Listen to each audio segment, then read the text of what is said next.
Have you ever wondered if the wars you see on the news, from Ukraine to Gaza to Afghanistan, are really just about politics or religion? What if there's something else going on? Well, today we're diving into a source that makes a pretty bold claim that modern warfare is actually a planned, trillion-dollar industry, and it's all being driven by a handful of super powerful tech companies that literally profit from conflict. Okay, so let's just start with this question, because it really gets to the heart of what's changed in the 21st century. How on earth is it possible to strike one specific person in one specific room from literally halfway across the world? Well, according to the source we're looking at, the answer is that the battlefield itself has changed. It's not about soldiers on the ground anymore. No, this is an invisible battlefield, one that's powered entirely by data, algorithms, and software. The war is being fought from control rooms, through computer screens. I mean, think about the examples the source points to, like a muezzin in Gaza, targeted and killed mid-call to prayer. His voice was just silenced from thousands of miles away. This stuff sounds like it's straight out of a sci-fi movie, but it's the reality of conflict today. And it makes you wonder, what kind of technology makes that possible? So how is this incredible level of precision even possible? Well, our source points a finger directly at one key player in this new era of war.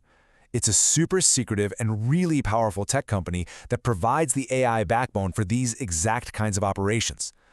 The company is called Palantir, and what's fascinating here is the name itself. It's not just some random corporate name they picked out of a hat. It's a huge statement of intent. And to get it, you actually have to look at a classic piece of fantasy literature. Yep, you heard that right. Its name comes from the Seeing Stones in The Lord of the Rings. In the books, those were these magical orbs that let you see things happening far, far away and even control people.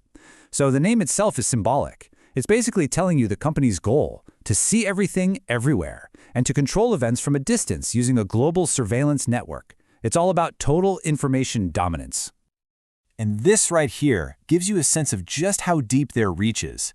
We're not just talking about simple data analysis. They are building the entire technological infrastructure for remote warfare.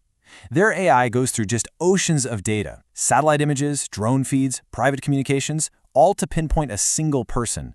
And that's what enables that precise target killing we were just talking about. But how does this kind of technology become so incredibly profitable? Well, the source argues that to understand that, you've got to follow the money. And it flows through a system that it calls sophisticated corruption. It's a cycle that basically turns conflict into a massive business. Okay, so look at this, because this is the absolute core of the argument. It's this self-perpetuating loop that turns war into a business model. Your taxpayer money funds a war, that money goes to private companies, those companies make a fortune, and then they use a chunk of that fortune to lobby politicians who, guess what, vote for more war. The source says it's all perfectly legal, but it creates this deeply disturbing incentive for endless conflict. And if you want to understand the sheer scale of this, get this number. The source claims that for every $100 of U.S. taxpayer money spent in the Afghanistan war, a staggering $91 went directly to private contractors.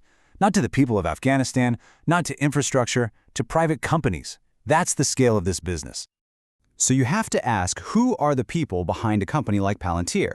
Let's take a look at the two individuals our source identifies as its main architects, because their ideology is what really shapes the company's entire mission. So on one side, you've got Alex Karp. He's the public face, the CEO, a philosopher turned tech exec. And on the other, you have the much more low-profile Peter Thiel, a seriously powerful tech billionaire. Now, what's interesting is they were both part of that original PayPal mafia with Elon Musk, but it's the worldview they share that the source finds so alarming.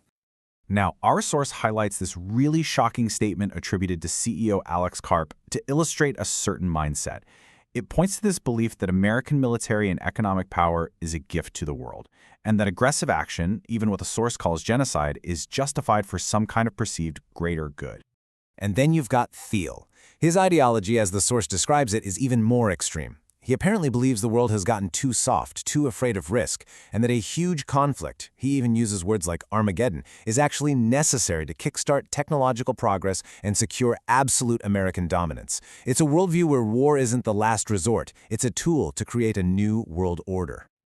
So, let's put the pieces together. You take this incredibly powerful AI technology. You combine it with that specific ideology, and then you fuel it with that profitable financial cycle we just looked at. Well, according to the source, what you get is something entirely new and, frankly, pretty unsettling for the future of global politics.